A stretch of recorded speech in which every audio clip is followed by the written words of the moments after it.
വിഷ്ണുപാദായ ശ്രീമതി ഭക്തിവേദാന്ത സ്വാമിനി ദിനാമിനി നമസ്തേ സാരസ്വതേ ദേവേ ഗൗരവാണി പ്രചാരിണേ നിർവിശേഷ ശൂന്യവാദി പാശ്ചാത്യദേശതാരിണേ നമോ മഹാവദന്യായ കൃഷ്ണപ്രേമപ്രദായതേ കൃഷ്ണായ കൃഷ്ണചൈതന്യ നാംനേ ഗൗരദിഷേ നമഃ നമോ ബ്രഹ്മണ്യദേവായ ഗോ ബ്രാഹ്മണഹിതായ ജഗദ്ഹിതായ കൃഷ്ണായ ഗോവിന്ദായ നമോ നമഃ.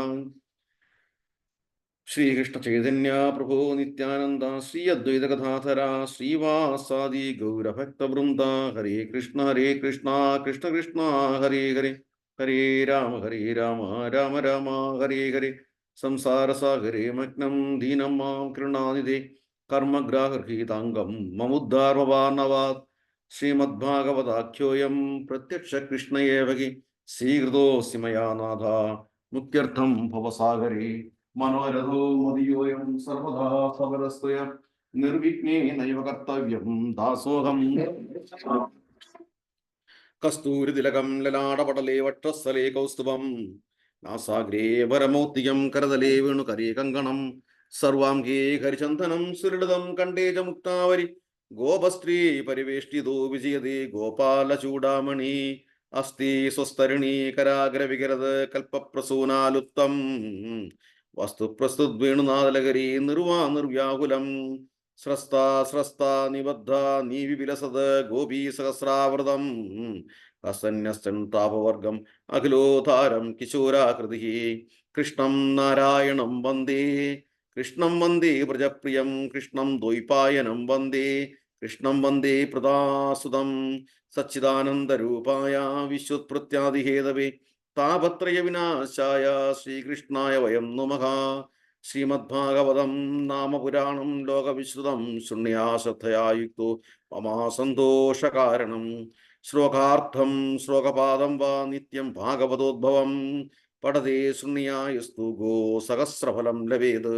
മമോസേഷു സർവേഷു ശ്രീമദ്ഭാഗവതം പരം ശൃണ്വന്ത്യാ നരാ ഭക്ത്യാ മമ പ്രത്യേക സുഹൃത് വസ്ത്രാലങ്കരണൈ പുഷ്പൈർധൂപദീപോപഹാരകൈഃ വഹീകൃതോ ഹി അഹം തൈശ്യാസ്ത്രിയാ സത്പദരിധാ സുഖരൂപപ്രബോധജ്ഞാ സർവശാസ്ത്രവിശാരദ ഏതത്കഥാ പ്രകാശേന മേതജ്ഞാനം വിനാശയ. ഓം നമോ ഭഗവതേ വാസുദേവായ ഓം നമോ ഭഗവതേ വാസുദേവായ ഓം നമോ ഭഗവതേ വാസുദേവായ.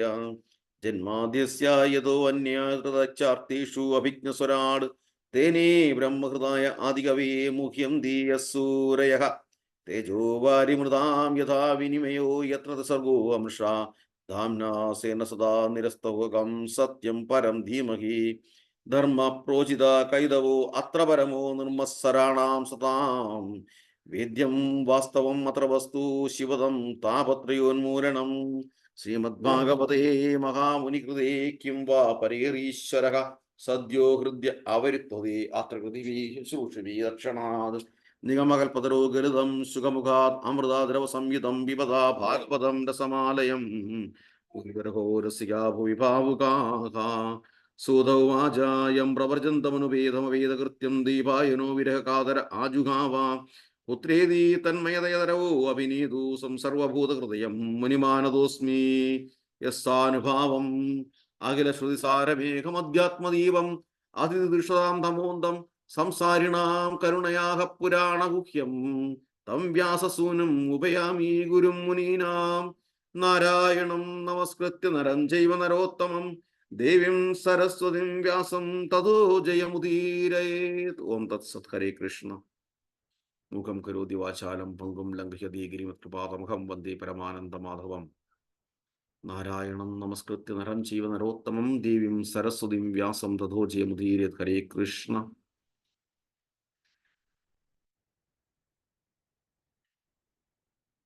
ഒരിക്കൽ കൂടി അനന്തപത്മനാഭ സത്സംഗത്തിലെ ശ്രേഷ്ഠരായ ഭക്തരെ കാണാൻ സാധിക്കുന്നതിൽ വളരെ സന്തോഷം. ഹരേ കൃഷ്ണ. ഇന്നത്തെ ദിവസത്തിന് ഒരു പ്രത്യേകതയുണ്ട്. എന്താണ്? ഏകാദശി. ഏകാദശി. അത് കൂടാതെ വ്യാസപൂജ. വ്യാസപൂജയാണ്. ആരുടെ വ്യാസപൂജ? ആരുടെ വ്യാസപൂജയാണ്? ഗുരു മഹാരാജിന്റെ. ഹിസ് ഹോളിനസ് ജയപതാക സ്വാമി ഗുരു മഹാരാജന്റെ വ്യാസപൂജയാണ്. എന്താ വ്യാസപൂജ?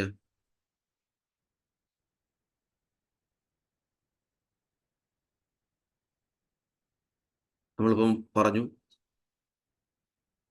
ദേവീം സരസ്വതിം വ്യാസം തഥോജയമുദീര.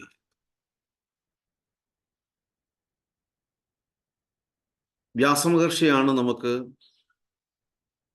18 പുരാണങ്ങളും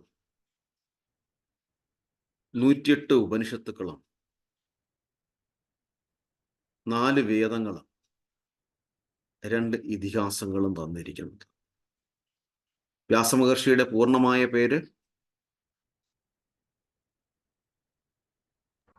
ബാദരായണൻ. കൃഷ്ണദ്വൈപായന വ്യാസവംശം.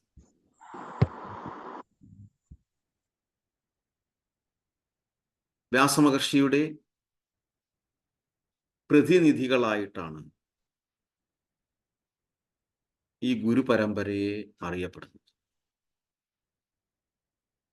അതുകൊണ്ടാണ്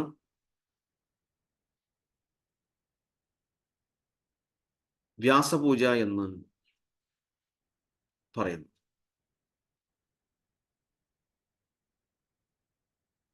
മഹാരാജന്റെ അപ്പിയറൻസ് ഡേ, ഇവരെല്ലാം തന്നെ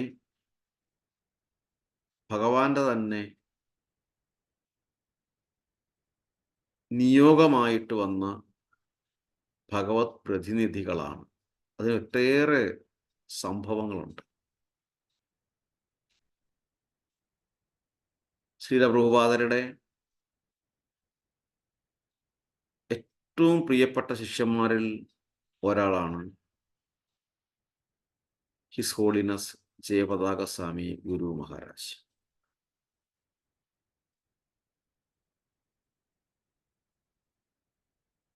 എന്ന് മാത്രമല്ല, കേരളവുമായി അദ്ദേഹത്തിന് വളരെ അഭേദ്യമായ ബന്ധമുണ്ട് എന്ന് മാത്രമല്ല, പ്രത്യേകിച്ച് ഇസ്കോൺ തിരുവനന്തപുരവുമായിട്ട് മഹാരാജന് ഒരുപാട് ബന്ധം.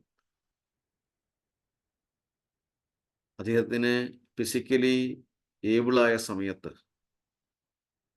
ഇസ്കോൺ തിരുവനന്തപുരമായിട്ട് ദീർഘകാലമായി സേവനമനുഷ്ഠിച്ചിട്ടുണ്ട്. ആ സമയത്ത് അവിടുത്തെ ഭക്തന്മാരുമായി ഒരുമിച്ച് വസിക്കുകയും സങ്കീർത്തനം ചെയ്യുകയും നഗരസങ്കീർത്തനം ചെയ്യുകയും പത്മനാഭസ്വാമി ക്ഷേത്രത്തിൽ സങ്കീർത്തനം ചെയ്യുകയും ഒരുമിച്ച് ഭക്തന്മാരുമായി ഒരുമിച്ച് ശംഖുമുഖം ബീച്ചിൽ സ്നാനം ചെയ്യുകയും ചെയ്തിട്ടുണ്ട്. അത്രയേറെ ഭാഗ്യം തിരുവനന്തപുരത്തെ ഭക്തന്മാർക്ക് കിട്ടിയിട്ടുണ്ടെന്നുള്ളതാണ് സത്യം.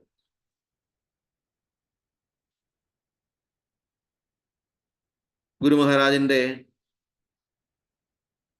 വിഷയത്തിലെ നമുക്ക് ഭാഗവതത്തിലേക്ക് കടക്കുന്നതിന് മുമ്പുള്ള 1-2 കാര്യങ്ങൾ പറയുകയാണ്. അദ്ദേഹത്തിന്റെ ശിഷ്യനാണ് ഈ ഉള്ളവനും. അതുകൊണ്ടാണ്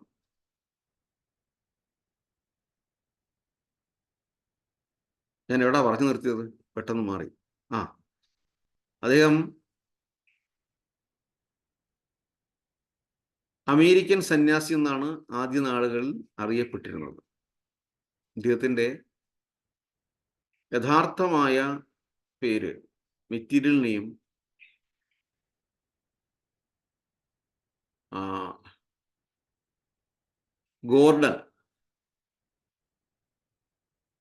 ഗോർഡൻ ജോൺ എഡ്മാൻ എന്നാണ് അറിയപ്പെടുന്നത്.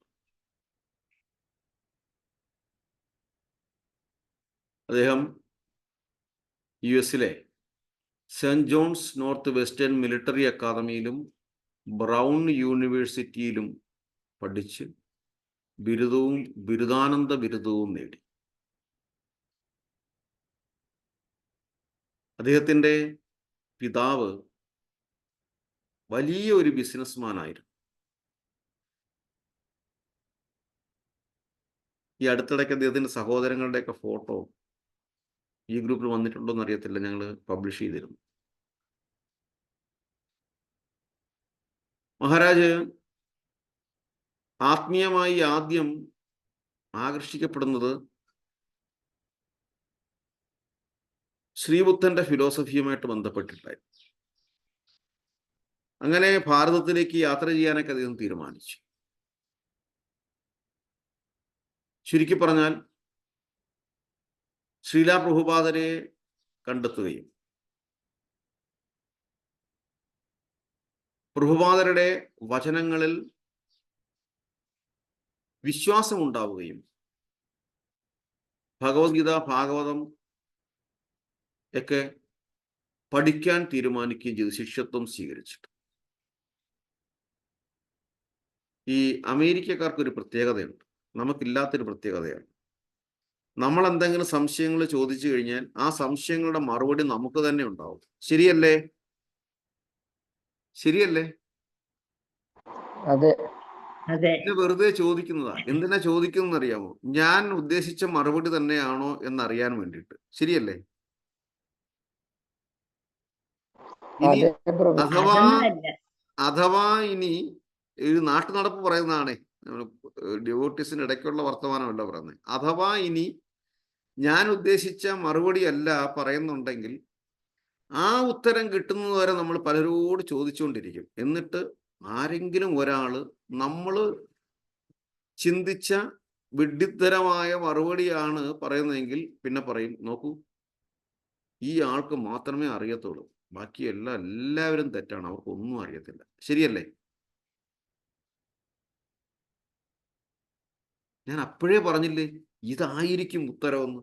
ശരിയോ തെറ്റോ? ശരിയോ തെറ്റോ? ശരിയാണ്, ഞങ്ങൾ അങ്ങനെ പറയുന്നത്. ഈ ജ്യോത്സ്യന്മാരുടെ അടുക്ക് സമയം കുറിക്കാൻ ആൾക്കാർ പോകും. പറയും, മകളുടെ കല്യാണമാണ്, മകന്റെ കല്യാണമാണ്, ഈ വരുന്ന ഇത്രാം തീയതി ഒരു മുഹൂർത്തം കുറിച്ചു തരണം. അപ്പൊ ജ്യോത്സ്യന് മനസ്സിലായി ഇദ്ദേഹം ഏതാണ്ട് തീരുമാനിച്ചുറപ്പിച്ചു, ഇദ്ദേഹത്തിന് ഇനി പിണക്കി അയക്കേണ്ട, മുഹൂർത്തം ഇല്ലെങ്കിൽ പോലും മുഹൂർത്തം ഉണ്ടാക്കി കൊടുത്തു വിടും, ഇത്ര തന്നെ. പക്ഷേ യൂറോപ്യൻസിനെ സംബന്ധിച്ചിടത്തോളം ഒരു കാര്യത്തിന് വ്യക്തമായ മറുപടി കിട്ടിക്കഴിഞ്ഞാൽ പിന്നെ അവര് ചാഞ്ചാടത്തില്ല. അവിടെയാണ് ശ്രീല പ്രഭുപാദര് വിജയിച്ചത്. പ്രഭുപാദര് പറഞ്ഞിരിക്കുന്ന കാര്യങ്ങൾ വിശ്വസനീയമായി തോന്നുകയും അത് കൂടുതൽ പഠിക്കണമെന്ന് അവർ ആഗ്രഹിക്കുകയും അവർ അതിനനുസരിച്ചിട്ട് ജീവിതം തുടങ്ങുകയും ചെയ്തു. അതവരിൽ വിജയിച്ചു.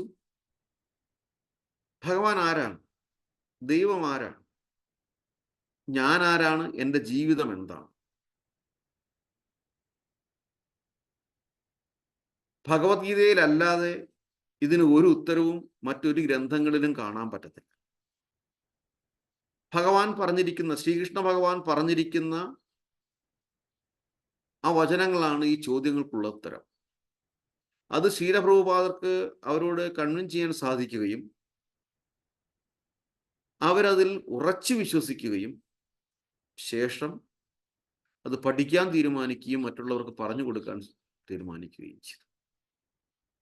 അതിലെ ഏറ്റവും പ്രിയപ്പെട്ട ശിഷ്യനാണ് ഹിസ് ഹോളിനസ് ജയപതാകസ്വാമി ഗുരു മഹാരാജ്.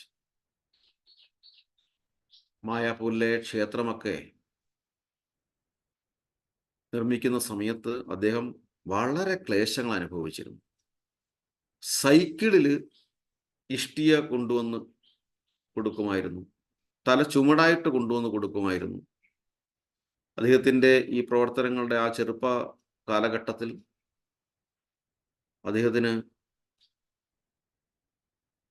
അദ്ദേഹത്തിൻ്റെ രാജ്യത്തു നിന്ന് തന്നെ ഒരുപാട് എതിർപ്പുകൾ ഉണ്ടാവുകയും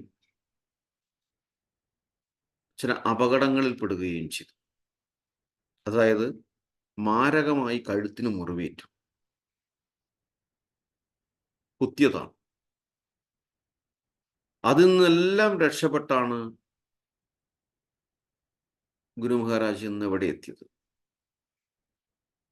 ശരിക്കും പറഞ്ഞാൽ ശരീരമല്ല ആത്മാവാണ് എന്ന് പറയുന്നതിൻ്റെ ക്ലാസിക്കൽ എക്സാമ്പിളാണ് ഗുരു മഹാരാജ്. ഈ ഉള്ളവന് മഹാരാജനെ അടുത്ത് സേവനം ചെയ്യാനുള്ള അവസരം ലഭിച്ചിട്ടുണ്ട്. അതായത് ശാരീരികമായിട്ടുള്ള ക്ലേശങ്ങൾ വന്നതിന് ശേഷം അദ്ദേഹം രാത്രി കിടക്കുമ്പോൾ അദ്ദേഹത്തിൻ്റെ വസ്ത്രം പരിശോധിക്കുകയും ബാത്റൂമിൽ പോകേണ്ടതായിട്ടുള്ള കാര്യങ്ങളും അല്ലെങ്കിൽ പാത്രം മാറ്റി വെക്കാനുള്ള എല്ലാം ആ സേവനങ്ങൾ ഏർപ്പെടുമ്പോൾ അദ്ദേഹത്തെ സംബന്ധിച്ചിടത്തോളം ഒന്നും ബാധിക്കുന്നതേയില്ല. അപ്പോഴും അദ്ദേഹം ഹരേ കൃഷ്ണ മഹാമന്ത്രം ജപിക്കുകയും ഓരോ സെൻറ്ററുകളെ പറ്റിയുമുള്ള അന്വേഷണമാണ്. എങ്ങനെയൊക്കെ ഇമ്പ്രൂവ് ആകാം, എന്താണ് കാര്യങ്ങൾ, അദ്ദേഹം അതിനെപ്പറ്റി മാത്രമേ സംസാരിക്കാറുള്ളൂ. ഫിസിക്കലി ഉള്ള വേദന അദ്ദേഹം ഒരിക്കലും മുഖത്ത് പോലും പ്രകടമാക്കിയിരുന്നില്ല. അത്രയും ശ്രേഷ്ഠനായ ഒരു ഗുരുവാണ്, ശ്രീല പ്രഭുപാദരുടെ ശിഷ്യനാണ് ഹിസ് ഹോളിനെസ് ജയപതാക സ്വാമി ഗുരു മഹാരാജ്. ഗുരുക്കന്മാർക്ക് നമ്മുടെ മനസ്സറിയാൻ പറ്റും. 1-2 എക്സാമ്പിൾ കൂടെ പറഞ്ഞതിന് ശേഷം നമുക്ക് ഭാഗവതത്തിലേക്ക് പോകാം. ബോറടിക്കുന്നുണ്ടോ? ഇല്ല. ഹരേ കൃഷ്ണ. ഇതേപോലെ ഒരു വ്യാസപൂജ വന്ന സമയം ഒരു മാതാജി, ഇപ്പൊ വ്യാസപൂജയ്ക്ക് നമ്മൾ ഗുരുവിന് ഓഫറിങ് എഴുതും. നമ്മുടെ ഒരു വർഷത്തെ പ്രവർത്തനങ്ങളും അല്ലെങ്കിൽ എന്തൊക്കെ നമ്മൾ ജീവിതത്തിൽ സ്പിരിച്വലി നമ്മൾ എന്തൊക്കെ ഇമ്പ്രൂവ് ചെയ്തു, അത് അങ്ങയുടെ അനുഗ്രഹം കൊണ്ടാണ്, അതുകൊണ്ട് അത് അങ്ങയുടെ തൃപ്പാദങ്ങൾ സമർപ്പിക്കുന്നു എന്ന് നമ്മൾ ഈ വ്യാസപൂജ സമയത്ത് നമ്മൾ ഓഫർ ലെറ്റർ, ഓഫറിങ് എഴുതും, ഓഫറിങ് സമർപ്പിക്കും. ഇപ്പോൾ ഒരു മാതാജി പേര് രാഗിണി, അന്ന് എഴുതാൻ സാധിച്ചില്ല, വ്യസനമുണ്ടായി. പിന്നീട് നമ്മൾ തന്നെ ഒരു ജസ്റ്റിഫിക്കേഷൻ ചെയ്യുമല്ലോ, അടുത്ത തവണ ആയിക്കൊള്ളട്ടെ. ഒരുപാട് ഡിവോട്ടീസ് വരുന്നതല്ലേ, ഒരുപാട് ശിഷ്യന്മാരും ശിഷ്യകളും വരുന്നതാണ്. അപ്പോൾ ഞാനിന്ന് ഓഫറിങ് ചെയ്തില്ല എന്ന് വിചാരിച്ച് മഹാരാജ് അറിയാനൊന്നും പോകുന്നില്ല എന്ന് മനസ്സിൽ ചിന്തിച്ചു. അങ്ങനെ ചിന്തിച്ചിരിക്കെ ഈ ഏറ്റവും ബാക്കിൽ നിന്ന് ഈ മാതാജിയെ ഗുരു മഹാരാജ് അവിടെ നിന്ന് പേരെടുത്ത് സംസാരിച്ചു. രാഗിണി എന്തേ ഓഫറിങ് എഴുതിയിട്ടില്ല? അത്ഭുതപ്പെട്ടു ഈ മാതാജി. നമ്മുടെ മനസ്സിനെ അറിയാൻ പറ്റുന്ന ആണ് ഇസ്കോണിന്റെ ഓരോ ഗുരുക്കന്മാരും. വെറുതെ അല്ല ഈ വേഷം ധരിക്കുന്നത്. മറ്റൊരവസരത്തിൽ മുംബൈയിൽ ഒരു മാതാജിയുടെ ഹസ്ബൻഡ് ക്രിറ്റിക്കലായിട്ട് ICUവിലാണ്. മെഡിക്കൽ സയൻസ് പരാജയപ്പെട്ടു. അതായത് ഡോക്ടേഴ്സ് പറഞ്ഞു രക്ഷയില്ല, മേളിലിരിക്കുന്ന ആൾ എന്തെങ്കിലും വിചാരിച്ചെങ്കിൽ മാത്രമേ പറ്റുകയുള്ളൂ, ഞങ്ങളാൽ കഴിയുന്നത് എല്ലാം ചെയ്തു കഴിഞ്ഞു എന്ന് ഡോക്ടേഴ്സ് പറഞ്ഞു.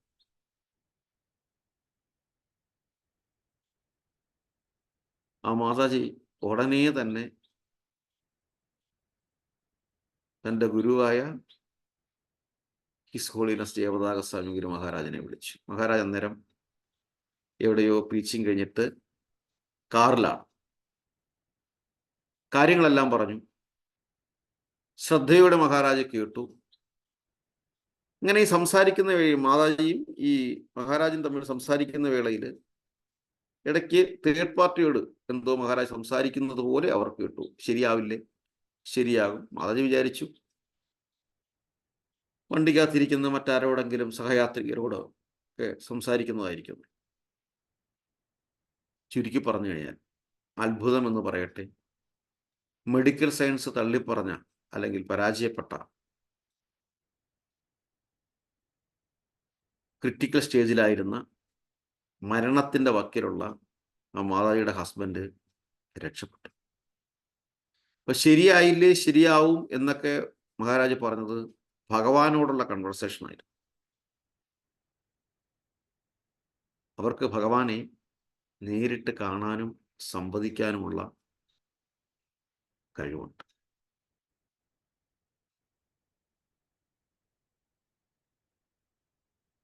അങ്ങനെ ഗുരു മഹാരാജിന്റെ ഓരോ സേവനങ്ങളും ആലോചിക്കുമ്പോൾ ഇതെല്ലാം ചെറിയ ചെറിയ കാര്യങ്ങൾ മാത്രമാണ്. ഒരുപാട് ഉയരത്തിൽ ഭഗവാനോട് അടുത്ത് നിൽക്കുകയും വളരെ ലിബറലായിട്ട് എങ്ങനെങ്കിലും രക്ഷപ്പെടട്ടെ എന്ന് ചിന്തിച്ചുകൊണ്ട് എല്ലാ തെറ്റുകളെയും സ്വയം സ്വീകരിച്ചുകൊണ്ട് ഭക്തന്മാരെ അനുഗ്രഹിക്കുന്ന ഒരു ഗുരുവാണ് ഹിസ് ഹോളിനസ് ജയവതാക സ്വാമി മഹാരാജ്. ഹേ കൃഷ്ണ കരുണാ സിന്ധു ദീനബന്ധോ ജഗത്പദേ ഗോപേശ ഗോപികാ കാന്ത രാധാകാന്ത നമോസ്തുതേ വാഞ്ചാകൽപതരൂഭ്യശ്ച കൃപാ സിന്ധൂഭ്യേവ ച പതിതാനാം പാവനേഭ്യോ വൈഷ്ണവേഭ്യോ നമോ നമഃ. മഹാരാജന്റെ സേവനങ്ങൾ എണ്ണിയാൽ തീരാത്തതാണ്. ആ മഹാരാജന്റെ എത്രാമത്തെ വ്യാസപൂജയാണ്? 75 അല്ലേ? 75ാമത്തെ അല്ലേ? അതെ, 75ാമത്തെ വ്യാസപൂജയാണ്. ഇനിയും ആരെങ്കിലും ശിഷ്യത്വം സ്വീകരിച്ചിട്ടില്ല, ശിഷ്യത്വം സ്വീകരിക്കാൻ ആഗ്രഹിക്കുന്നു എന്നുണ്ടെങ്കിൽ എത്രയും പെട്ടെന്ന് മഹാരാജനിൽ നിന്ന് ശിഷ്യത്വം സ്വീകരിക്കുക. തിരുവനന്തപുരം ഇസ്കോൺ അഡ്മിനുമായിട്ട് ബന്ധപ്പെട്ടിട്ട് ഇതൊക്കെ കിട്ടുന്ന സുവർണ അവസരങ്ങളാണ്. സുവർണ അവസരങ്ങൾ. കാര്യം, ഭഗവത് സന്നിധിയിലെത്താൻ ഗുരുശിഷ്യ ബന്ധത്തിലൂടെ മാത്രമേ സാധിക്കുകയുള്ളൂ. ഗുരുവിനെ ആവശ്യമാണ്. നേരത്തെ ഞാൻ പറഞ്ഞു, ധ്രുവന്റെ കഥ പറയുമ്പോൾ പറഞ്ഞു, ധ്രുവന് മന്ത്രം ഉപദേശിച്ചു കൊടുക്കുന്നത് നാരദ മഹർഷി ഗുരുസ്ഥാനത്ത് നിന്നാണ്. വെറുതെ പോയി തപസ് ചെയ്യുകയല്ല ചെയ്തത്. പാണ്ഡവർക്ക് കുലഗുരു ഉണ്ടായിരുന്നു, ധൗമ്യൻ. അസുരന്മാർക്ക് കുലഗുരു ഉണ്ടായിരുന്നു. ആരായിരുന്നു? ശുക്രാചാര്യർ. അങ്ങനെ ഓരോ കുടുംബത്തിനും ആത്മീയമായ ഗുരു ആവശ്യമാണ്. ഗുരുവിലൂടെ മാത്രമേ നമുക്ക് ഭഗവാനെ കാണാനും ഭഗവാനിൽ എത്തിച്ചേരാനും സാധിക്കുകയുള്ളൂ. അതുകൊണ്ടാണ് പറഞ്ഞത്, നമ്മൾ ജനിച്ചു കഴിഞ്ഞാൽ രണ്ടാമതൊരു ജന്മം, ദ്വിജന്മം നമ്മൾ സ്വീകരിക്കണം. ഒന്ന് നമ്മുടെ സാധാരണ ബർത്ത്, അത് കഴിഞ്ഞ് ഗുരുവിൽ നിന്ന് മന്ത്രദീക്ഷ എടുക്കുമ്പോൾ രണ്ടാമതൊരു ജന്മം. ആ രണ്ടാമത്തെ ജന്മം എന്ന് പറഞ്ഞാൽ വളരെ ശ്രേഷ്ഠമാണ്. കാര്യം, അതുവരെയുള്ള എല്ലാ പാപങ്ങളെയും ഗുരു എടുത്തു കളയുകയാണ്. വലിയൊരു ശ്രേഷ്ഠമായ ഭാഗ്യമായൊരു മുഹൂർത്തമാണത്. അതുവരെയുള്ള എല്ലാ പാപങ്ങളെയും ഗുരു എടുത്തു കളഞ്ഞിട്ട് പുതിയൊരു ജീവിതം നമുക്ക് തരികയാണ്. ഒരു സ്പിരിച്വൽ ലൈഫ് നമുക്ക് തരികയാണ്. ആത്മീയമായ ഒരു ജീവിതം, സംശുദ്ധമായ ഒരു ജീവിതം തരികയാണ്. ആ സംശുദ്ധമായ ജീവിതത്തിന് ഭഗവാന്റെ ദാസൻ എന്ന പേരിൽ പുനർനാമകരണം നമുക്ക് ചെയ്തു തരും. അങ്ങനെ രണ്ടാമത് നമ്മൾ വീണ്ടും ഒരു ജന്മം എടുക്കുന്നു. അങ്ങനെ ഇഹ ജീവിതത്തിൽ തന്നെ 2 ജന്മം നമുക്കുണ്ടാകുന്നു. അങ്ങനെ എടുക്കാത്തവരെ ദ്വിജബന്ധു എന്ന് മാത്രമേ അറിയപ്പെടത്തുള്ളൂ. ദ്വിജബന്ധു, ദ്വിജന്മം എടുത്തവരുടെ ബന്ധു എന്ന് മാത്രമേ അറിയത്തുള്ളൂ. പറയുന്നത് മനസ്സിലാവുന്നുണ്ടല്ലോ? ഉണ്ടാവുന്നുണ്ടല്ലോ? ഹരേ കൃഷ്ണ. ഓരോരുത്തരും പ്രായവ്യത്യാസമന്യേ ഗുരുമന്ത്രം, ഏത് ഗുരുശിഷ്യ ബന്ധം സ്വീകരിക്കാൻ തയ്യാറാവണം. ഒന്നും ചെയ്യുന്നില്ല നമ്മൾ പ്രോസസ്സിങ് ഒന്നും മാറുന്നില്ല. നമ്മൾ ചെയ്തുകൊണ്ടിരിക്കുന്ന കാര്യങ്ങൾ മാത്രമേ ചെയ്യുന്നുള്ളൂ. അതുകൊണ്ട് ഇതിൽ ഒരു കൂലംകുഷിതമായി ചിന്തിക്കേണ്ട ഒന്നുമില്ല. അതേസമയം നമ്മുടെ ജീവിതത്തിൽ ഒരു ഇമ്പ്രൂവ്മെന്റ് വരണമെന്നുണ്ടെങ്കിൽ ഒരു ഗുരുവിൻ്റെ അനുഗ്രഹം വേണം. അതുകൊണ്ട് നമ്മൾ ഗുരുവിനെ സ്വീകരിക്കുന്നു. ആ ഗുരുവിനെ സേവനം ചെയ്യുന്നതിലൂടെ മാത്രമേ നമ്മൾ ഭഗവത് സേവനത്തിൻ്റെ പരിപൂർണതയിൽ എത്താൻ സാധിക്കുകയുള്ളൂ. നമ്മൾ ഇത്രയും ചെയ്തിട്ട് പിന്നെ നമ്മൾ എന്തിനാ മാറ്റിവെക്കുന്നത്? നമുക്കൊരു വീണ്ടും അടുത്ത ജന്മത്തിന് വേണ്ടിയിട്ട് എന്തിനാ മാറ്റിവെക്കുന്നത്? എന്നാൽ പിന്നെ അതും കൂടെ ആകാം എന്ന് നമുക്ക് ചിന്തിച്ചുകൂടെ? ഒരേ ഒരു ക്വാളിഫിക്കേഷൻ മാത്രമേ, എലിജിബിലിറ്റി മാത്രമേ പറയുന്നുള്ളൂ. 16 റൗണ്ട് നാമം ജപിക്കുക, സസ്യബുക്കാവും, അത്ര തന്നെ. ഈ രണ്ടും ആയിക്കഴിഞ്ഞാൽ ഗുരുശിഷ്യ ബന്ധത്തിന് ഉള്ള യോഗ്യതയായി. ഇനി ചിലർ പറയാറുണ്ട്, നമ്മുടെ അവിടെയൊക്കെ പറയുന്നതാണ്, അതുകൊണ്ട് പറയുന്നത്, ഓ സമയമായിട്ടില്ല, സമയമായിട്ടില്ല, നമുക്ക് പിന്നെ ചെയ്യാം. എന്താ സമയം ആകാത്തത്? ഇനി സമയമായിട്ടില്ലെങ്കിലും, അതായത് ചില ഓബ്സ്റ്റക്കിൾസ്, ചില തടസ്സങ്ങൾ നമുക്ക് ഒരുപക്ഷെ കുടുംബജീവിതത്തിൽ അല്ലെങ്കിൽ സാമൂഹ്യ ജീവിതത്തിൽ പല പ്രശ്നങ്ങൾ നമുക്ക് നോക്കുമ്പോൾ അതിനോടുള്ള ഭയം, ആ ഭയത്തിൽ നിന്നാണ് നമുക്ക് പിന്നാകട്ടെ എന്ന് ചിന്തിക്കുന്നത്. അതൊരു മിഥ്യാധാരണയാണ്, പലരുടെയും അനുഭവങ്ങളിൽ നിന്ന് പറയുന്നതാണ്. അതേസമയം ഞാൻ എന്തായാലും എടുക്കാൻ തീരുമാനിച്ചു എന്ന് പറഞ്ഞ് എടുത്തതിന് ശേഷം ഈ എടുക്കുമ്പോൾ ഗുരുവിൻ്റെ ഒരു അനുഗ്രഹമുണ്ട്. നമ്മൾ മുമ്പ് നേരത്തെ ഏതിനായിരുന്നോ ആകുലചിത്തനായിരുന്നത് അതെല്ലാം മാറി നമ്മുടെ ജീവിതം ഒന്നുകൂടെ ക്രമപ്പെടുത്തി നമ്മൾ പോലും അറിയാതെ നമ്മുടെ ജീവിതത്തിന് ഒരു ഇമ്പ്രൂവ്മെന്റ് ഉണ്ടാകും. ആ ഒരു വൈബ്രേഷണൽ ബ്ലെസ്സിങ് കൊണ്ടാണ്. ആ ബ്ലെസ്സിങ് കിട്ടാൻ എന്തിനാണ് നമ്മൾ താമസിച്ച് നിൽക്കുന്നത് എന്നുള്ളത്. അതുകൊണ്ട് ഈ പ്ലാറ്റ്ഫോമിൽ വന്നിരിക്കുന്ന എല്ലാവരും ഭഗവാന്റെ അനുഗ്രഹത്തിനായിട്ട് ഗുരുശിഷ്യ ബന്ധം സ്വീകരിക്കണം. ഗുരുശിഷ്യ ബന്ധത്തിലൂടെ മാത്രമേ നമുക്ക് ജീവിതത്തെ ക്രമപ്പെടുത്താൻ സാധിക്കൂ. ഗുരു മഹാരാജ് ഈ അസുഖം അനുഭവിക്കുന്ന ഒരു സമയത്ത് ശാരീരികമായിട്ട് ഒരുപാട് ക്ലേശങ്ങൾ സഹിക്കുന്നുണ്ട്. ഡൽഹിയിലൊരു ഹോസ്പിറ്റലിൽ അഡ്മിറ്റായിരുന്നു. പല നേഴ്സുമാരും വന്ന് അദ്ദേഹത്തെ ട്രീറ്റ് ചെയ്യും. ഒരു നേഴ്സ് അദ്ദേഹത്തിനോട് ചോദിച്ചു, അങ്ങ് ആൾക്കാരെ കൺവേർട്ട് ചെയ്യുന്നു ചോദിച്ചു. അപ്പോൾ മഹാരാജ് പറഞ്ഞ ഉത്തരം, കൺവേർട്ട് ചെയ്യുകയല്ല, അവരെ കൺവിൻസ് ചെയ്യുകയാണ് ഞാൻ ചെയ്യുന്നത്.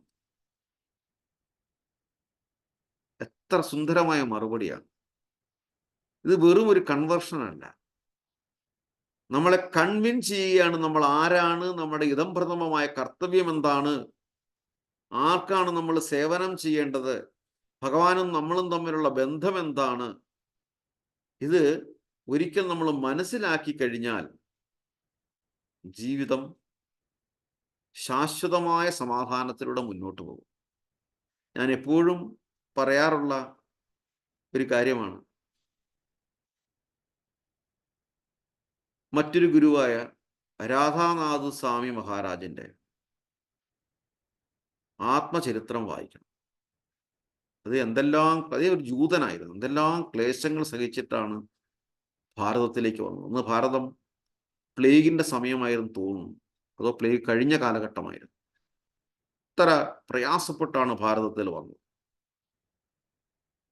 അപ്പോൾ അനാവശ്യമായ ആകുല ചിന്തകൾ വെടിഞ്ഞ് ആര് സസ്യബുക്കായിരിക്കുന്നുവോ, ആര് ഹരേ കൃഷ്ണ മഹാമന്ത്രം 16 റൗണ്ട് ജപിച്ചുവോ, അവര് ദ്വിജനാകാൻ തീരുമാനിക്കണം. രണ്ടാമത്തെ ശ്രേഷ്ഠമായ ജന്മം എടുക്കാൻ തീരുമാനിക്കണം. അങ്ങനെ ശ്രേഷ്ഠമായ ജന്മം എടുക്കുമ്പോൾ ഒരു ഗുണം എന്ന് പറയുന്നത്, അതുവരെയുള്ള എല്ലാ പാവങ്ങളും ദോഷങ്ങളും ഗുരു സ്വീകരിച്ചു, നമ്മളെ ശുദ്ധനാക്കി. അവിടുന്ന് നമ്മൾ പിന്നെ നേരായ വഴിയിലൂടെ മുന്നോട്ട് പോയാൽ മതി. ഹരേ കൃഷ്ണ. ഓം.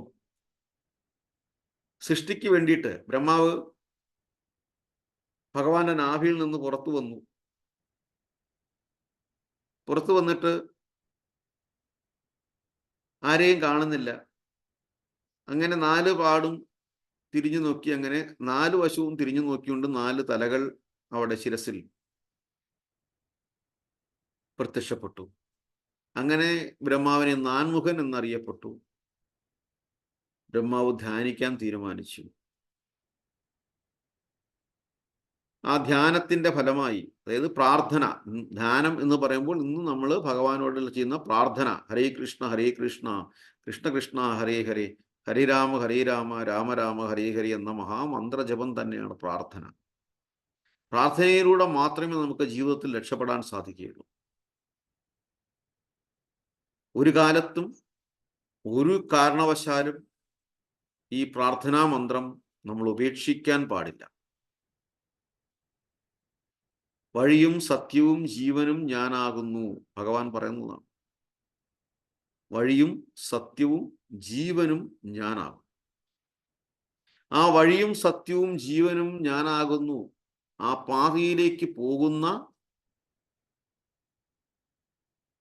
ഒരു വണ്ടിയാണ്, ഒരു വാഹനമാണ് ഹരേ കൃഷ്ണ മഹാമന്ത്രജപം എന്ന് പറയുന്നത്.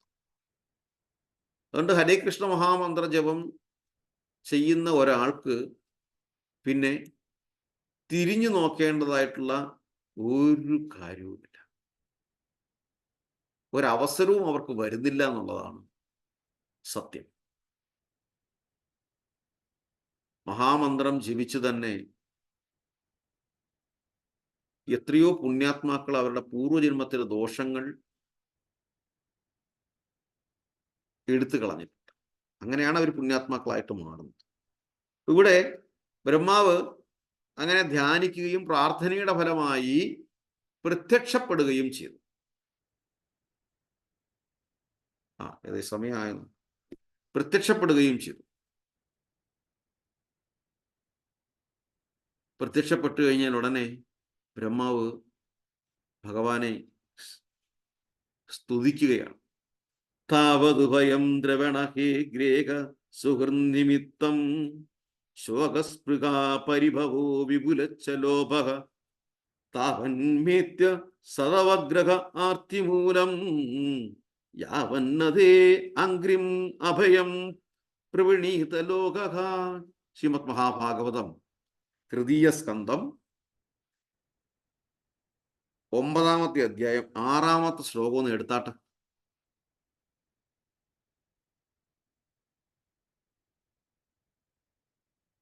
തൃതീയ സ്കന്ധം 9-ാമത്തെ അധ്യായം 6-ാമത്തെ ശ്ലോകം ഒന്ന് എടുത്താട്ടെ.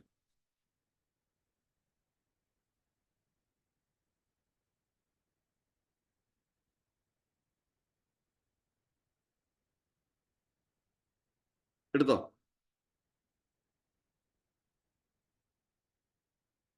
എടുത്തോ? ഞാൻ പറയുന്നത് കേൾക്കുന്നുണ്ടോ? ഹരേ കൃഷ്ണ. എന്തെങ്കിലും ഒന്ന് പറയണേ.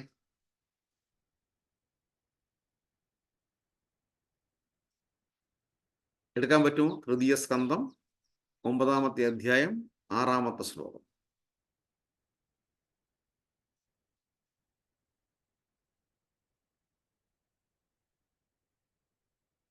ഉണ്ടോ കയ്യില്? ആരുടെയും കയ്യിലുണ്ടോ തൃതീയ സ്കന്ധം? ഉണ്ട് പ്രഭു. ഓക്കെ, ശരി. അത് ആദ്യം പറയണം, അല്ലെങ്കിൽ നമ്മൾ അറിയത്തില്ല. അത് പിന്നെ 1-ാമത്തെ പുസ്തകത്തിലാണ്. രണ്ടാമത്തെ പുസ്തകത്തിലാ? 1. അതെ. താവത് ഭയം ദ്രവേണ. വായിച്ചോളൂ മാതാ. താവത് സ്വയം ദ്രവീണ ഗേഹസുഖ നിമിത്തം ശോകം സ്പൃഹാ പരിഭവ താവത് സദവഗ്രഹ ആർത്തിമൂലം യാവന്നതേ അംഘ്രിഭയം പ്രവണത ലോക. വിവർത്തനം വായിക്കാന്ന് പ്രഭു. വിവർത്തനം വായിച്ചു. ഓ എന്റെ ഭഗവാൻ, ലോകത്തിലെ ജനങ്ങളെല്ലാം ഭൗതികമായ ആകാംക്ഷകളാൽ അമ്പരപ്പിക്കലാണ്.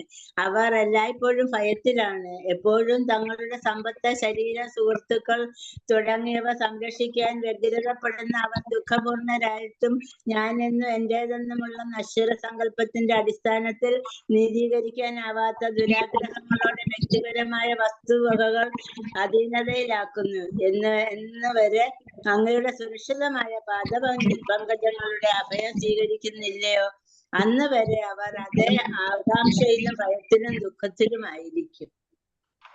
ആ എന്താ ഇവിടെ പറഞ്ഞത്? ശരിയല്ലേ? അതെ, ഇവിടെ പറഞ്ഞിരിക്കുന്ന പ്രസ്താവനകൾ ശരിയോ തെറ്റോ? ശരിയാണ് പ്രഭു. ഓ എന്റെ ഭഗവാനെ, ലോകത്തിലെ ജനങ്ങളെല്ലാം ഭൗതികമായ ആകാംക്ഷകളാൽ അമ്പരപ്പിലാണ്. എന്താണ് സംഭവിക്കുന്നത്? നാളെ എന്ത് ചെയ്യും? എന്തിനാ പറയുന്നത്? എല്ലാം ഉണ്ടായിട്ടും നമ്മൾ ആകാംക്ഷയോടെയാണ് ഉറങ്ങുന്നത്. നാളെ രാവിലെ എഴുന്നേറ്റ് എന്താ ഉണ്ടാക്കുന്നത്? ശരിയല്ലേ?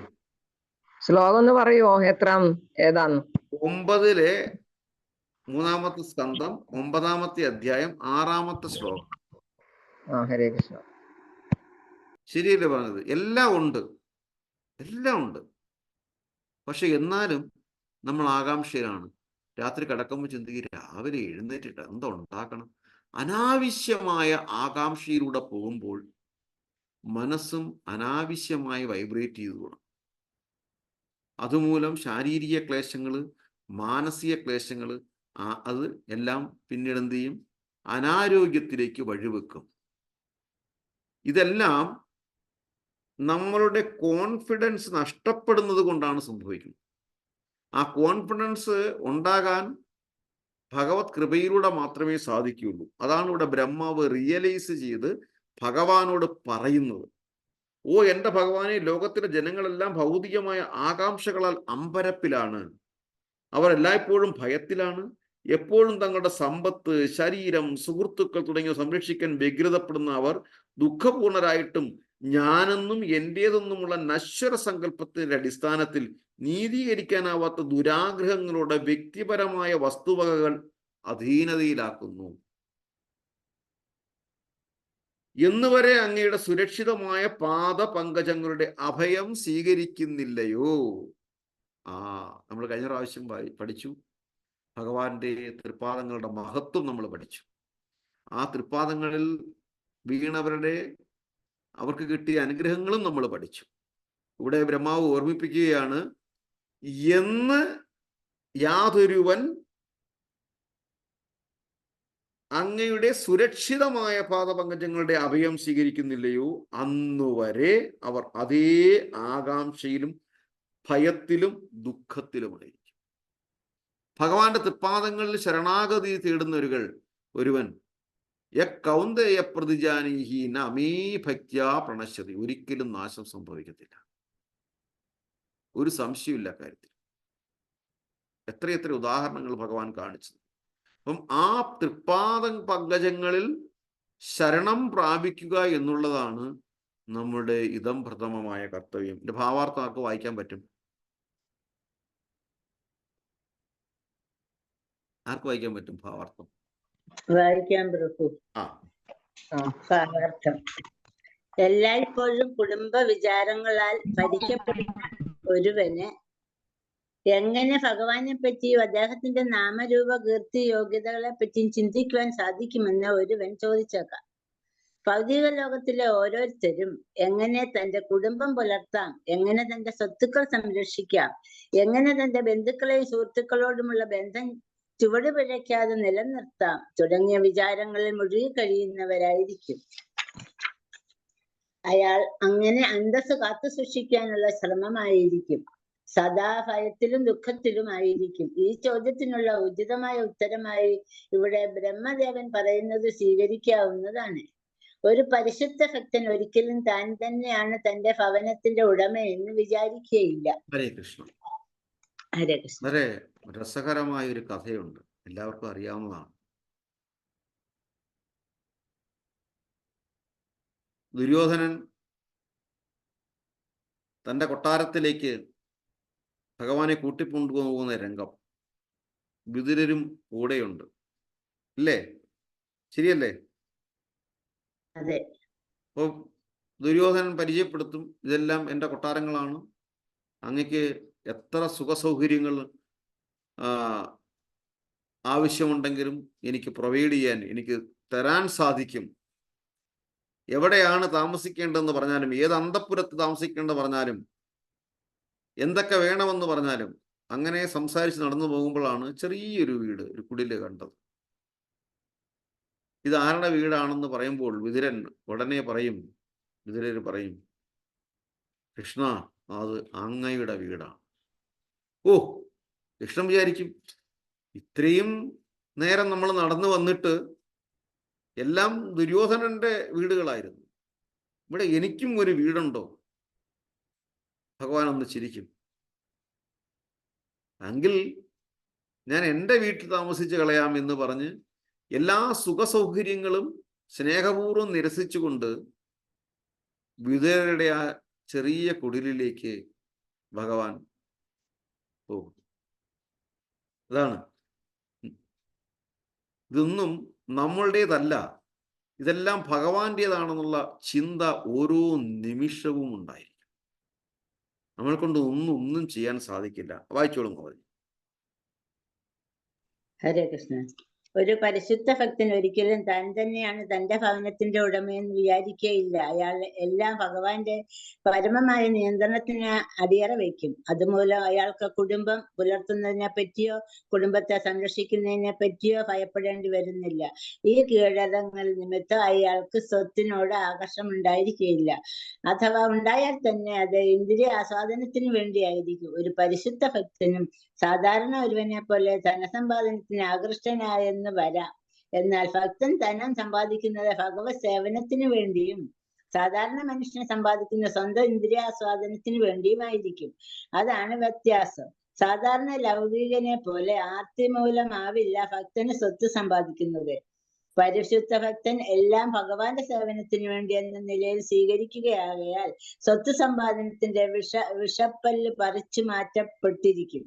ഒരു സർപ്പത്തിന്റെ വിഷപ്പല്ല് പറിച്ചു മാറ്റപ്പെട്ട ശേഷം അതൊരു മനുഷ്യനെ ദംശിച്ചാൽ ദുരന്ത ഫലം ഉണ്ടാവില്ല. അതേപോലെ ഭഗവാന് വേണ്ടിയുള്ള സ്വത്ത് സമ്പാദനത്തിൽ വിഷപ്പല്ല് പിഴുതു കളയപ്പെടുന്നതിനാൽ മാരക ഫലം ഉണ്ടാവില്ല. ഒരു പരിശുദ്ധ ഭക്തൻ സാധാരണ മനുഷ്യനെ പോലെയാണ് തുടരുന്നതെങ്കിൽ പോലും ഭൗതികമായ ലൗകിക കാര്യങ്ങൾ ഒന്നും അവനെ ഒരിക്കലും കുടുക്കൽപ്പെടുത്തുകയില്ല. ഹരേ കൃഷ്ണ. നമ്മൾ ജോലി ചെയ്യണം, ഉന്നതമായ ജോലിയിൽ ഏർപ്പെടണം, അല്ലെങ്കിൽ ഉന്നത ബിരുദങ്ങൾ നേടണം. കാര്യം എന്തിനു വേണ്ടിയിട്ടാ? ഭഗവത് സേവനത്തിന് വേണ്ടിയിട്ട്. നമ്മൾ ചെയ്യുന്ന ജോലിയിൽ പോലും, നമ്മൾ ജോലി ചെയ്യുന്നതിന് മുമ്പായിട്ട് കൃഷ്ണ ഭഗവാനെ, ഞാൻ ചെയ്യുന്ന പ്രവൃത്തി അങ്ങേക്കുള്ള നിവേദ്യമായി സ്വീകരിച്ചാലും എന്നുള്ള പ്രാർത്ഥനയോടെ നമ്മൾ ജോലി ചെയ്യാൻ തുടങ്ങിക്കഴിഞ്ഞാൽ പിന്നെ ഇതിൻ്റെ എല്ലാം ഭോക്താവ് ഭഗവാനാണ്, കൺട്രോളർ ഭഗവാനാണ്. ഭഗവാൻ നോക്കിക്കോളും എങ്ങനെ നമ്മുടെ പ്രവൃത്തി നല്ല രീതിയിൽ ശുഭകരമായി സക്സസ് ആയി ചെയ്തെടുക്കാം എന്നുള്ളത്. അതിൻ്റെ കർത്തവ്യം ഭഗവാൻ ഏറ്റെടുക്കുകയും നമ്മൾ ചെയ്യുന്ന ഓരോ പ്രവൃത്തിയും വിജയകരമായി പൂർത്തിയാവുകയും ചെയ്യും. ഒരു ടെൻഷനും വേണ്ട ആ സമയത്ത്, ഒരു ടെൻഷനും വേണ്ട. അതേസമയം നമ്മളുടെ കഴിവിനാലാണ് നമ്മൾ ഇതെല്ലാം ചെയ്തതെന്ന് പറയുന്ന സമയത്തായിരിക്കും ഇപ്പം നമ്മൾ ഈ ഓൺലൈനിൽ നമ്മൾ ബന്ധപ്പെട്ടുകൊണ്ടിരിക്കുക. ഞാൻ വായിക്കാം ഭാഗവതം, എനിക്ക് സൂപ്പറായിട്ട് പോകും, മുരളീനാഥ കൃഷ്ണദാസ് സൂപ്പറായിട്ട് ഭാഗവതം ആയാലും മുരളീനാഥ കൃഷ്ണദാസ് ഇങ്ങനെ ചിന്തിക്കുകയാണ്, ഇന്ന് നല്ല രീതിയിൽ അങ്ങോട്ട് വായിച്ചങ്ങോട്ട് അടിച്ച് പൊള്ളിക്കണം എന്ന് പറയുന്ന സമയത്തായിരിക്കും നെറ്റ് അങ്ങ് ഡൗൺ ആവുന്നത്. എൻ്റെ കയ്യിലാണോ ഈ സംഭവം? എൻ്റെ കയ്യിലാണോ? ഇത്രയേ ഉള്ളു കാര്യം. നമ്മുടെ കയ്യിൽ ഒന്നുമേയില്ല, നമ്മുടെ കയ്യിൽ ഒന്നുമേയില്ല. ഭഗവാൻ വിചാരിച്ചെങ്കിൽ മാത്രമേ ഇതെല്ലാം സാധിക്കുകയുള്ളൂ. ആ ഒരു ബോധത്തോടെ നമ്മൾ ജോലി ചെയ്യുകയും അത് ഭഗവത് സേവനത്തിനായി വിനിയോഗിക്കുകയും ചെയ്യുമ്പോൾ തീർച്ചയായിട്ടും സാമ്പത്തിക ഒരു ഘടകം തന്നെയാണ്. ക്ഷേത്ര പുരോഗതിക്കാണെങ്കിലും ക്ഷേത്രത്തിലെ സേവനത്തിനാണെങ്കിലും എല്ലാത്തിനും. അപ്പം അതിനെല്ലാം നമുക്ക് വിനിയോഗിക്കാൻ ഒരു അവസരം കിട്ടുകയെന്ന് പറഞ്ഞാൽ അതിൽ പരം ഒരു ആനന്ദം, അതിൽ പരം ഭഗവാന് നമ്മളോടുള്ള സന്തോഷം അത് വേറൊന്നുമില്ല.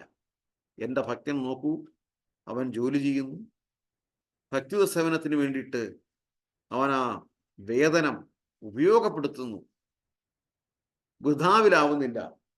അപ്പം ഭോക്താരം എന്താ ഭഗവത്ഗീത പറയുന്നത്? ഭോക്താരം യജ്ഞ തപസാം. വരട്ടെ.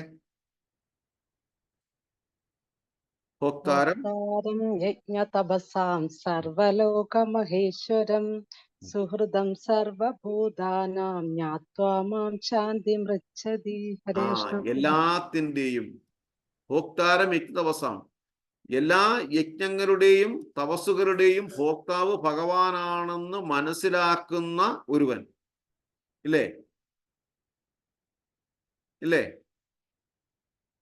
അവൻ ജീവിതത്തില് ജ്ഞാത്വാമ ശാന്തി മൃച്ഛതി. അങ്ങനെ മനസ്സിലാക്കിയ ഒരു ജ്ഞാനിക്ക്, അങ്ങനെ മനസ്സിലാക്കുന്നവനെ മാത്രമേ ജ്ഞാനി എന്ന് പറയാൻ പറ്റത്തുള്ളൂ. അല്ലാത്തവൻ ജ്ഞാനിയല്ല. അങ്ങനെ മനസ്സിലാക്കുന്ന ഒരാൾക്ക് ജീവിതത്തിൽ ശാന്തിയും സമാധാനവും ലഭിക്കും.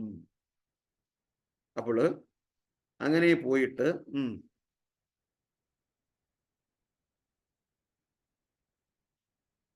അടുത്ത 2 ശ്ലോകം ബൈപ്പാസ് ചെയ്തിട്ട് നോക്കട്ടെ.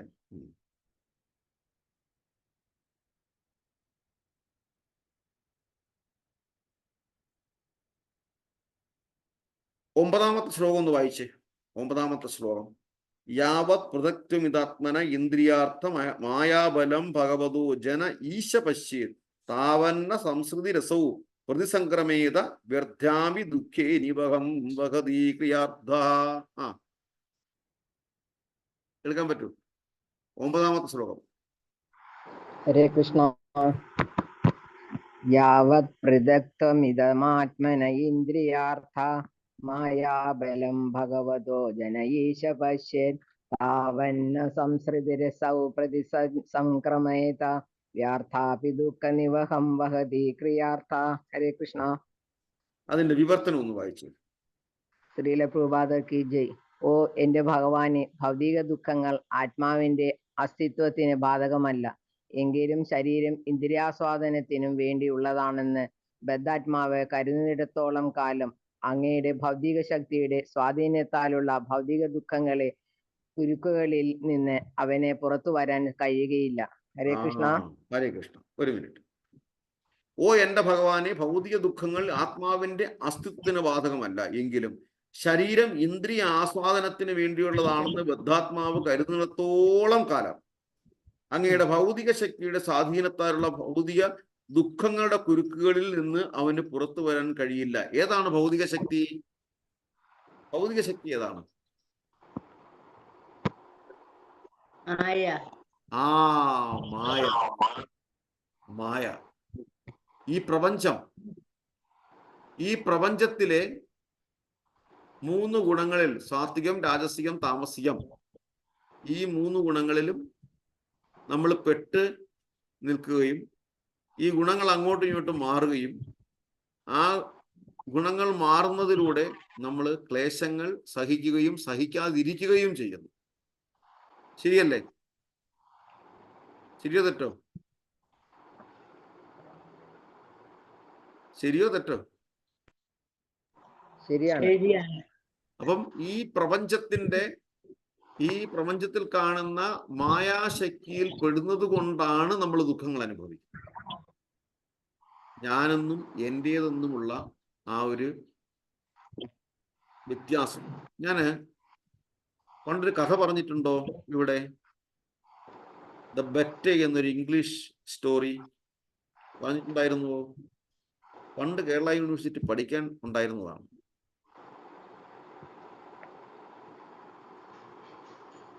ഒന്നുകൂടെ പറയണോ? ഹരേ കൃഷ്ണ. എപ്പോഴും ഓർമ്മിക്കേണ്ട ഒരു കഥയാണ്. 2 സുഹൃത്തുക്കൾ തമ്മിലുള്ള മത്സരം. ഒരു ഡിബേറ്റ്. ഒരാൾ പറഞ്ഞു ജീവപര്യന്തം തടവ് ശിക്ഷയാണ് ഒട്ടും സഹിക്കാൻ പറ്റാത്തത്, വധശിക്ഷ ഇതിനേക്കാൾ എത്രയോ ഭേദം. മറ്റൊരാൾ പറഞ്ഞു അല്ല, വധശിക്ഷ വളരെ ക്രൂരമാണ്, നമ്മൾ പെട്ടെന്ന് മരിക്കുകയാണ് എന്ന് മാത്രമല്ല നമ്മൾ ആ ഒരു വളരെ പ്രാണവേദനയോടാണ് മരിക്കുന്നത്, അതിലും ഭേദം ജയിലിൽ കഴിയുന്നതാണ്, ജീവപര്യന്തം തടവ് ശിക്ഷയാണ് നല്ലത്, കുറച്ച് വർഷങ്ങൾ കഴിഞ്ഞിട്ട് നമുക്ക് പുറത്തു വന്നുകൂടെ, ജീവിതം വീണ്ടും നമുക്ക് കിട്ടത്തില്ലേ എന്ന് പറയും.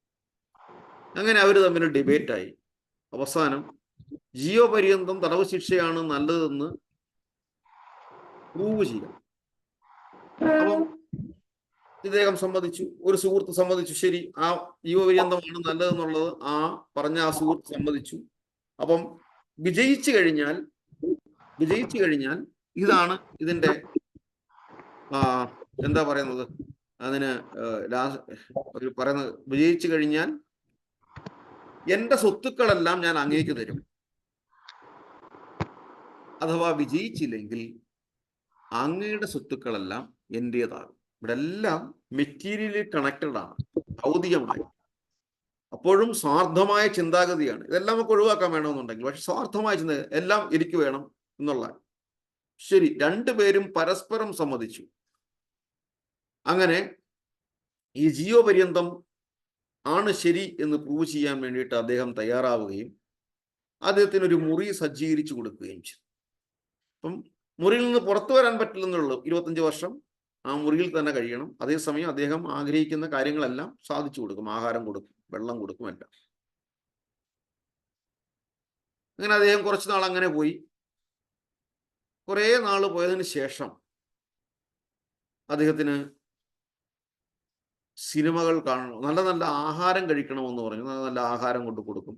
സിനിമകൾ കാണണമെന്ന് പറയും, സിനിമകൾ കാണാനുള്ള അവസരം അതിനകത്ത് കൊടുക്കും. അങ്ങനെ കുറേ പോയതിന് ശേഷം വർഷങ്ങൾ കഴിയുകയാണ്. അദ്ദേഹം പറഞ്ഞു നീ കുറച്ച് ബുക്സ് വേണം. അങ്ങനെ കുറെ ക്ലാസിക്കൽ ബുക്സുകൾ കൊടുത്തു, അതും വായിച്ചു. പിന്നെ അങ്ങനെയും വർഷങ്ങൾ മുന്നോട്ട് പോകുന്നു. അദ്ദേഹം പറഞ്ഞു എനിക്ക് ആത്മീയമായ ചില ബുക്കുകൾ കിട്ടണം, എനിക്ക് വായിക്കണം. അങ്ങനെ അതും കൊണ്ട് എത്തിച്ചു കൊടുത്തു. പിന്നെ കുറെ നാളത്തേക്ക് അദ്ദേഹം മൗനമാണ്. ഇപ്പം എതിരാളി വിചാരിച്ചു അദ്ദേഹം പോയി ഭ്രാന്ത് പിടിച്ചു, നേരത്തെ നല്ല ഭക്ഷണം വേണമെന്ന് പറഞ്ഞ് സിനിമ കാണുമെന്ന് പറഞ്ഞപ്പോൾ എന്താ വീണ്ടും ആത്മീയമായ ഗ്രന്ഥങ്ങൾ വായിക്കാൻ ആഗ്രഹിച്ചു, അത് കൊടുത്തു. ഇപ്പൊ അദ്ദേഹം കുറച്ച് മൗനിയാണ്. പിന്നെ കുറേ നാളുകളോളം അദ്ദേഹം ഒന്നും മിണ്ടുന്നില്ല, ആഹാരം കഴിക്കുന്നത് കുറവ് ചെയ്തു. എല്ലാത്തിനും ഒരു റെസ്ട്രിക്ഷൻ അദ്ദേഹം കൊണ്ടുവന്നു. ജീവപര്യന്തത്തിന്റെ കാലം കഴിയാറാകും തോറും പുറത്തു നിൽക്കുന്ന സുഹൃത്തിന് ആകാംക്ഷയായി. ഇദ്ദേഹം വിജയിച്ചു കഴിഞ്ഞാൽ എന്റെ സ്വത്തുക്കളെല്ലാം അദ്ദേഹത്തിന് പോവില്ലേ എന്നുള്ള ആ ഒരു ആകാംക്ഷ. അവസാന രാത്രിയായി. ഈ സുഹൃത്ത് ഈ ജീവപര്യന്തം തടവിലായിരിക്കുന്ന അല്ലെങ്കിൽ ആ ഒരു ജീവിതം നയിക്കുന്ന ആ സുഹൃത്തിന്റെ അടുത്ത് വരികയും പറഞ്ഞു ഇന്ന് രാത്രിയോടുകൂടി അങ്ങ് വിജയിക്കുകയാണ്, അതുകൊണ്ട് നമുക്ക് ഒരുമിച്ച് ഈ രാത്രി ആഘോഷിക്കാം.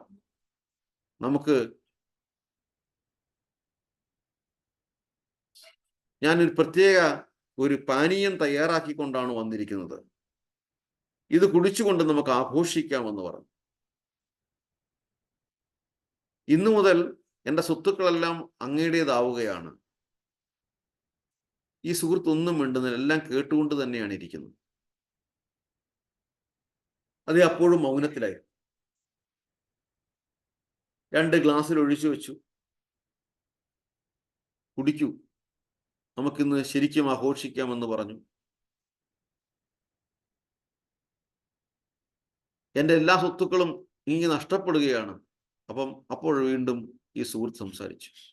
ഏത് സ്വത്ത്, എന്ത് സ്വത്ത്? ഇദ്ദേഹം അത്ഭുതപ്പെട്ടു. നമ്മുടെ ആ ബെറ്റ് ഓർമ്മയില്ലേ?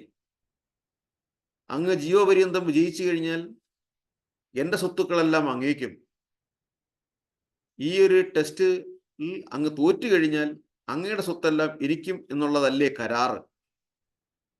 സുഹൃത്തെ, എൻ്റേതും നിൻ്റേതും തമ്മിലുള്ള വ്യത്യാസം എന്താണ്? ഇതൊന്നും നമ്മളുടേതല്ല, നമ്മൾ വെറും വഴിപോക്കികളാണ് എന്ന് പറഞ്ഞ് അദ്ദേഹം വലിയൊരു ഫിലോസഫി സംസാരിക്കുകയാണ്.